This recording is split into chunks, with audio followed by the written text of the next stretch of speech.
샬롬 샬롬 샬롬 샬롬. 하나님 사랑합니다. 여러분 주 안에서 사랑합니다. 시편 56편 1절에서 13절까지 말씀이죠. 네, 사람이 내게 어찌하리이까. 오늘 시편의 표제를 보면 다윗의 믹담시 영장으로 요낫 엘렘 르호밤에 맞춘 노래, 다윗이 가드에서 블레셋인에게 잡힐 때, 이렇게 기록되어 있습니다. 여기에서 믹담이란 금원이란 뜻입니다.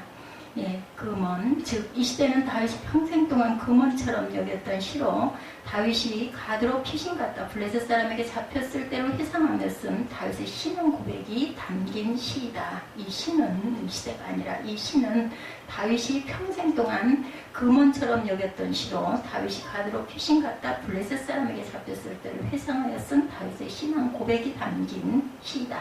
왜 다윗이 블레셋 땅 가드로 피신했어요? 사무엘상 17장에 다윗이 골리앗을 물리치자 다윗은 이스라엘의 최고 인기 스타가 되죠. 사울왕도 다윗의 인기를 따를 수 없었어요. 사람들은 사울은 천천히고 다윗은 만만이다, 이렇게 노래를 지어서 부르죠. 그 인기가 문제였습니다. 결국 사울왕의 미움을 받아서 다윗은 끊임없는 피신길에 오르게 되죠. 그러다 어느 날 블레셋 지역의 땅인 가드의 아기스 왕에게 피난을 갑니다. 그러나 가드에서 그는 철저히 자존심이 무너지는 경험을 하게 되죠. 신하들이 아기스 왕에게 다윗에 대해서 모함을 합니다. 다윗은 이스라엘의 최고 인기 스타인데 왜 망명으로 오겠습니까? 망명으로 온 것이 아니라 정탐을 얻습니다. 그러자 다윗은 자기 생명이 위험할 줄 알고 대문짝을 어그적거리며 수염에 침을 질질 흘리며 미친 척을 합니다. 그러자 아기스는 저 미치광이를 내 집에서 쫓아내라고 해서 위기를 모면하게 되죠. 그때를 회상하면 할수록 자존심이 상하고 우울해지고 견딜 수가 없었지만 그는 결국 자기를 극복하고 이스라엘의 가장 위대한 왕이 됩니다. 자기를 극복하는 6가지의 길, 다윗이 어떻게 자기를 극복할 수 있었는가? 오늘 본문의 시편은 자기를 극복하는 6가지의 길을 우리에게 가르쳐 줍니다. 하나님을 바라보라고 그러시죠. 다윗이 왜 블레셋에게 자존심이 무너지게 되었어요? 다윗의 결정적인 잘못, 무엇보다도 블레셋으로 피난했던 것 자체가 잘못된 것이었다. 블레셋은 세상을 상징하죠. 힘들다고 세상으로 나가면 더욱 큰 환난과 수치를 당하게 됩니다. 결국 다윗은 아기스 왕 앞에서 자존심이 완전히 무너집니다. 예, 목숨을 부지하기 위하여 침을 수염에 흘리면서 미친 척까지 해야 했어요. 그 수치스러운 일이 성경에까지 기록되었으니 얼마나 비참합니까? 자존심이 완전히 벗겨진 알몸 인생이 되었어요. 그런 과거를 가지고 앞으로 살아가려니까 삶이 두려웠을 것입니다. 그 수치심과 두려움을 어떻게 극복했어요? 3절에 내가 두려운 날에는 주를 의지하리이다. 다윗은 자신의 두려움을 하나님을 의지하고 바라봄으로 극복합니다. 사실 두려움은 대개 실체가 없죠. 그래서 마틴 루터 킹 목사는 공포가 문을 두드릴 때 믿음으로 문을 열면 문 밖에는 아무도 없다. 두려움은 훈련되죠. 두려워하면 두려움이 점점 커집니다. 그러나 믿음도 훈련이 됩니다. 믿음으로 맞서면 믿음도 점차 커져갑니다. 아이들과 롯데월드에 가면 가장 하기 싫은 것들이 있다고 그래요. 그것은 자이로드 톱이라는 것을 타는 거라고 그러죠. 30층 높이에서 순식간에 떨어지면 아주 아찔하다고 그럽니다. 그것도 서서 떨어지는 것도 아니고 앉아서 떨어지니까 더 가슴이 철렁하다고 그래요. 저 어떤 사람은 뭐 상상도 꿈도 못 꿀 그러한 타기 놀이이네요. 얘기 들어보니 바이킹 타고도 저는 막 토했거든요. 그런데 아이들과 사모가 보고 있으니까 무섭다는 내색도 할 수 없고 할 수 없이 도살장에 끌려가는 심정으로 자리도록 그 의자에 앉았던 분의 이야기입니다. 그리고 죽으면 죽으리라 하고 타지만 속으로는 나는 반드시 죽지 않는다라는 믿음이 있기 때문에 탔다고 그러네요. 결국 타고 난 후에 웃으면서 그곳에서 내려오시게 되었다고. 두려움은 실체가 없습니다. 다 마음의 문제이죠. 그러므로 우리는 믿음의 훈련을 하고 두려움을 주는 것은 최대 멀리해야 되겠다. 예, 점집에 가서 동자 귀신, 장군 귀신의 눈동자 들어가는 모습을 신기하다고 쳐다보지 말아야 한다고 합니다. 공포 영화를 멀리하고 소름 돋는 이야기를 멀리하라고 하네요. 그런 것을 보고 그런 얘기를 들으면 영혼의 방어력이 현저하게 약화된다고 합니다. 대신에 믿음의 말은 많이 들어야 합니다. 믿음은 훈련이 됩니다. 계속 믿음의 생각을 하고 믿음의 말씀을 듣고 믿음의 말을 하면 두려움과 공포는 사라질 것입니다. 때로 큰 문제를 만나도 두려워하지 말아야 합니다. 하나님은 문제보다 크시기 때문이죠. 환경을 바라보지 말고 하나님을 바라보면 하나님은 우리의 실수와 실패도 다 좋은 체험으로 승화시켜 주실 것입니다. 두 번째 말씀을 높이시는 저와 여러분들 4절이죠. 내가 하나님을 의지하고 그 말씀을 찬송하올지라. 예. 여기서 그 말씀이란 하나님께서 자신과 함께 하시겠다는 약속의 말씀들을 의미하죠. 예, 다윗은 자신이 약해지고 흔들릴 때마다 하나님의 약속의 말씀을 생각하고 용기를 얻었어요. 우리도 말씀을 앞세우고 말씀을 높이는 삶을 살면 어떤 시련이나 어떤 사람의 말에도 흔들리지 않고 살아갈 수가 있죠. 사람이 언제 가장 많이 불안에 빠집니까? 자신의 단점을 보였을 때 다른 사람이 나를 어떻게 생각할까, 나에 대해 어떻게 말할까 하는 염려를 할 때 가장 많이 불안에 빠지게 됩니다. 그러나 나의 단점을 보여주는 것이 인간관계에서 꼭 마이너스만은 아니죠. 예, 그것 때문에 나와 상대방은 더 조심하게 되고 더욱 성숙하게 됩니다. 또한 대적은 나의 단점을 보고 방심하기 때문에 승리의 기회는 더 커질 수가 있죠. 그러므로 단점 노출이 꼭 나쁜 것만은 아니죠. 우리는 남의 시선에 내 영혼을 맡기지 말고 남의 말에 내 영혼을 맡기지 말아야 합니다. 하나님의 말씀은 전폭적으로 신뢰하되 사람의 말은 가려서 들으면 되죠. 사람의 말이 얼마나 왜곡되었는지 모릅니다. 예, 사단의 장기가 사람 사이의 말을 곡해하는 것들이죠. 그 곡해한 말에 내 영혼이 흔들릴 필요는 절대 없습니다. 오해가 심할 때는 변명도 필요 없고 핑계도 필요 없고 설득도 필요 없습니다. 그때는 내 입과 귀에 하나님의 말씀이 가득 차도록 하시면 됩니다.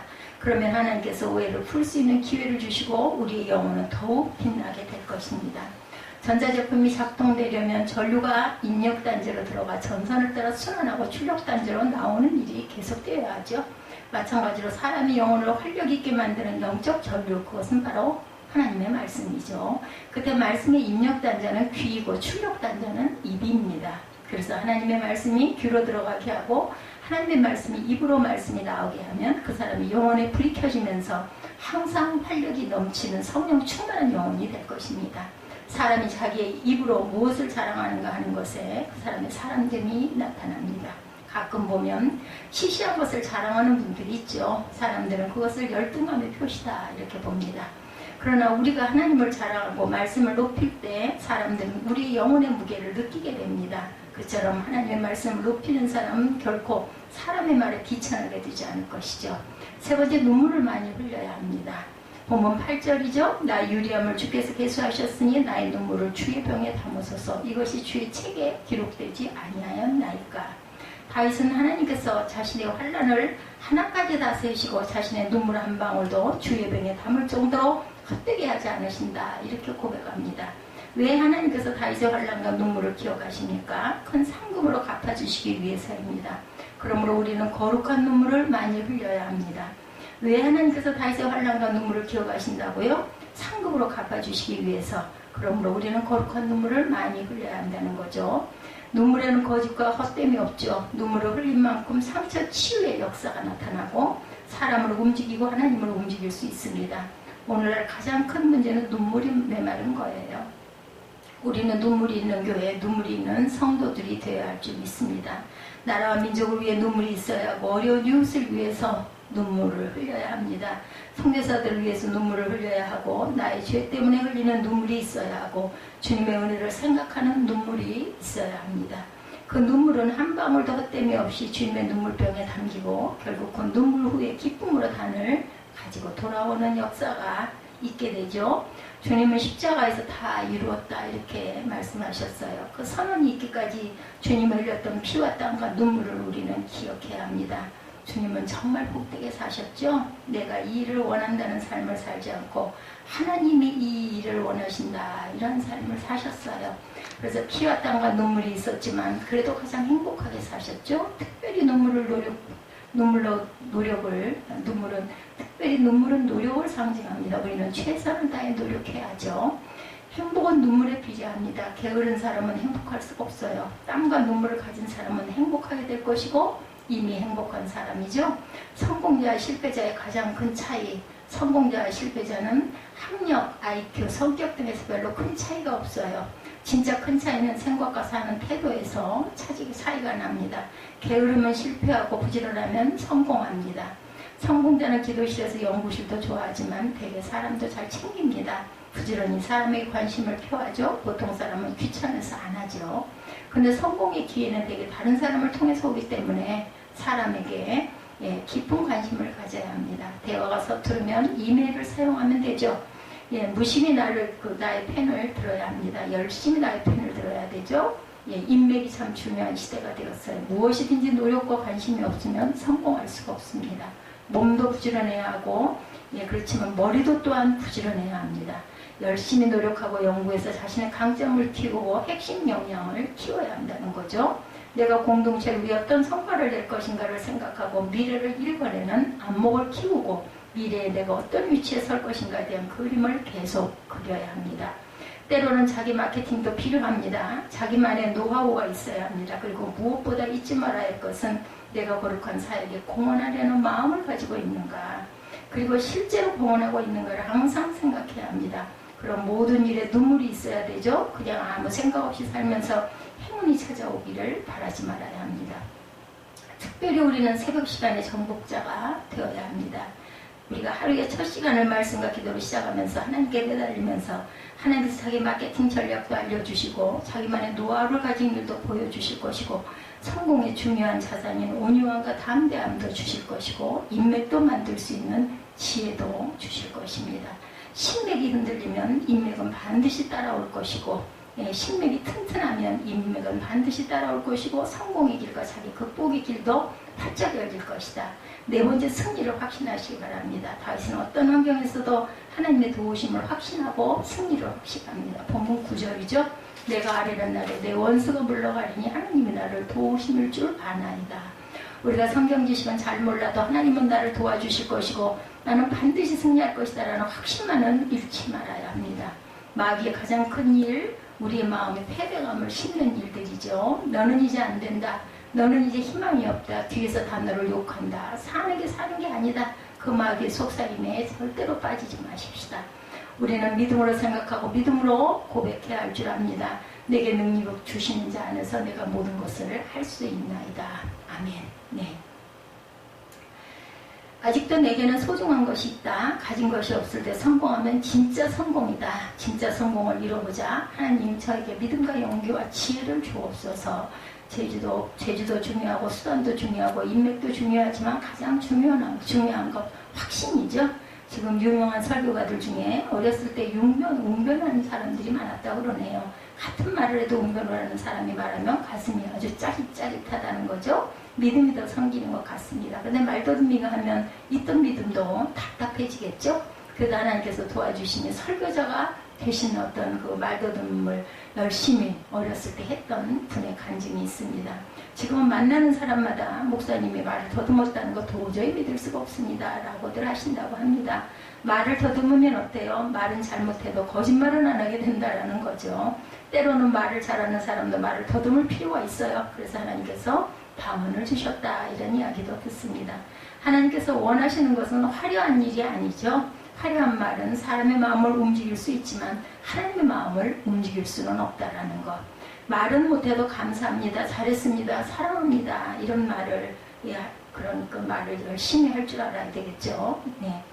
천국 방언을 잘하면 언제든지 우리는 승리하는 삶을 살게 될 수 있다는 것을 믿으십시다. 독일의 대표적인 작가 헤르만 헤세는 어렸을 때 자폐증 환자였다고 합니다. 성인이 되어서도 극도의 신경쇠약과 언해장애를 시달립니다. 그 고통을 통해서 더욱 아름다운 글을 쓸 수가 있었어요. 우리는 못한다고 하지 말아야죠. 부자의 꿈을 미리 포기하고 부자가 되는 것은 나의 사명이 아니다 라고 단정하지 말아야 합니다. 남 앞에 서면 얼굴이 붉어지는 증세를 정면증이라고 한다고 그러네요. 약간의 정면증, 저도 또한 좀 그렇죠. 정면증 있는 사람은 되게 심장이 약하다고 합니다. 그러나 하나님께서 도와주시면 약한 심장도 강심장으로 만들어 주실 줄 믿습니다. 우리는 패배를 운명처럼 생각하지 마십시다. 성공할 수 있다고 생각하는 사람의 얘기를 들어보면 맞는 얘기, 반대로 성공할 수 없다고 생각하는 사람의 얘기를 들어봐도 맞는 얘기입니다. 다 맞는 얘기라면 우리는 성공할 수 있다고 생각하는 사람의 말을 열심히 들어야 되겠죠? 예, 성경은 일관적으로 하나님의 자녀는 성공할 수 있다 이렇게 말합니다. 내게 능력 주시는 자는 내가 모든 것을 할 수 있다. 우리는 그 말을 깊이 새기고 어떤 일이 있어도 낙심하지 마십시다. 인내하고 나가면 축복의 때는 반드시 찾아오죠. 그때를 상상하면서 계속 준비하고 전진해 나가시기 바랍니다. 그때를 상상하고 계속 준비하고 전진했을 때 넘어졌을 때도 포기하지 말고 다시 일어나야 되겠죠? 스키를 탈 때 한두 번 넘어졌다고 포기하면 절대로 스키를 배울 수가 없어요. 말을 탈 때도 한번 낙마했다고 포기하면 말을 다시는 올라탈 수가 없죠. 이제 우리는 온갖 패배의식을 버리십시다. 자신을 놀라운 가능성을 가진 존재라고 높이고 믿읍시다. 스스로 안 된다고 하지 말아야 되는 것이죠. 하나님이 도와주시면 무엇이든지 될 수 있고 무엇이든지 얻을 수 있다라고 믿어야 되겠죠. 또한 범사에 감사해야 됩니다. 12절이죠. 하나님이여 내가 주께 서원함이 있어온즉 내가 감사제를 주께 드리리니 다윗은 고통 중에도 한 가지 서원을 했어요. 그것은 이제 어려움이 있어도 블레셋 땅으로 가지 않고 무엇보다 감사하는 삶을 살겠다라는 서원이었습니다. 사람의 상처를 아물게 하고 수치심을 덮어주고 불행한 생각의 바이러스를 박멸하는 가장 위대한 명령, 그것은 바로 용서와 감사입니다. 그래서 행복하게 사는 사람들을 보면 대개가 감사하는 사람들입니다.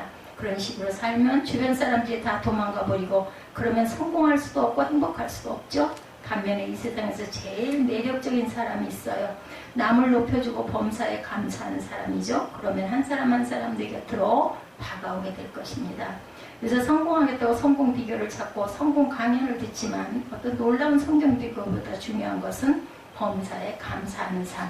이제 범사에 감사하는 마음을 훈련하시기 바랍니다. 그처럼 감사하는 삶을 체질화시킬 때 우리의 영혼은 다윗처럼 견고한 영혼이 될 것입니다. 여섯째, 하나님께 자신을 드리시기 바랍니다. 13절 말씀입니다. 주께서 내 생명을 사망에서 건지셨습니다.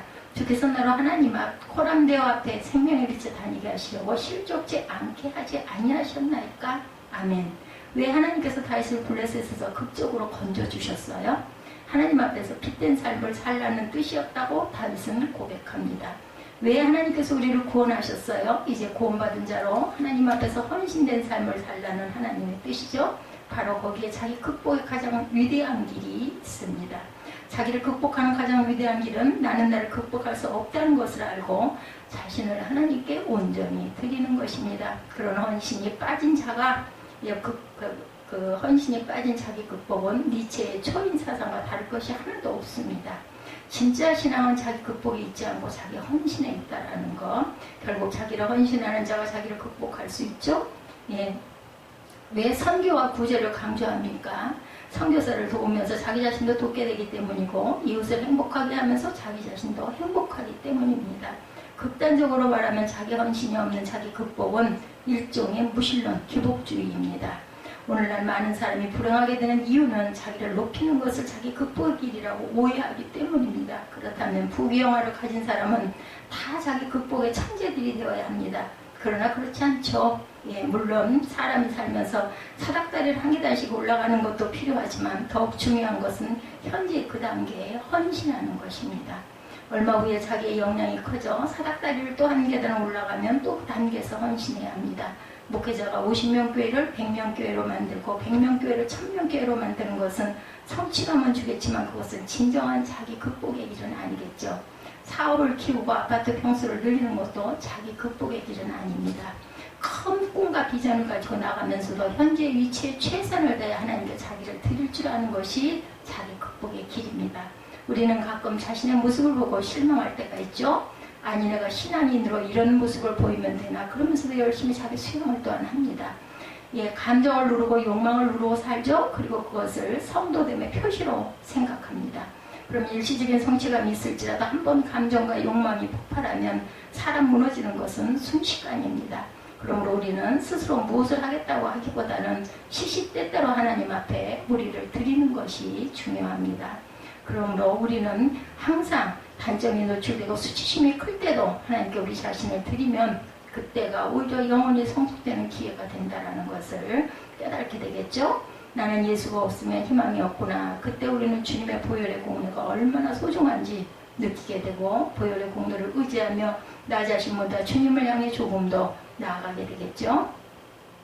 그때 많은 사람들의 시선에 몰입했던 내가 주님께 더 몰입하게 되므로 넉넉한 마음으로 가지게 되고 또한 우리 등 뒤에 힘주시는 주님의 힘을 의지해서 주만 바라보고 주님의 사명을 향해 달려갈 수가 있겠죠.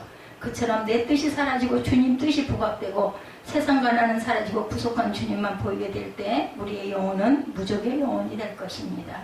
어떤 시선공포증 처녀가 있었다고 그래요. 그녀는 선을 보기 전에 한 상담학자를 찾습니다. 선생님, 저는 처음 가는 장소에 처음 보는 사람 앞에 불안해서 견딜 수가 없습니다. 치료 방법이 없습니까? 그런 상담을 하면서 그녀는 불안한 기색으로 끊임없이 끔찍끔찍 놀라고 눈을 깜빡거리고 얼굴을 들지 못하더랍니다.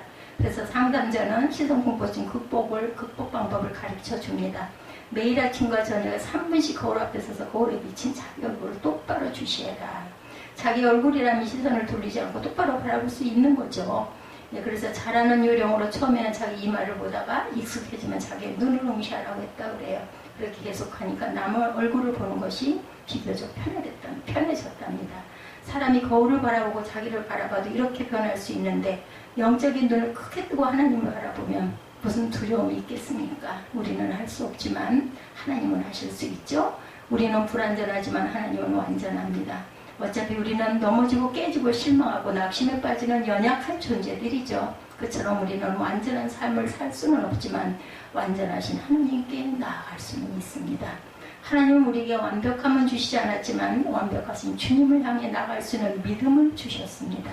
그런 의미에서 우리는 누구보다 축복받은 존재입니다. 항상 주만 바라보고 주님의 뜻과 사명에 자신을 온전히 드림으로 자기를 극복하는 복된 저와 여러분이 되시기를 주님의 이름으로 축복합니다. 예, 오늘 시편 말씀 56편 1절에서 13절 사람이 내게 어찌하리요 이 말씀으로 함께 은혜를 나눴습니다.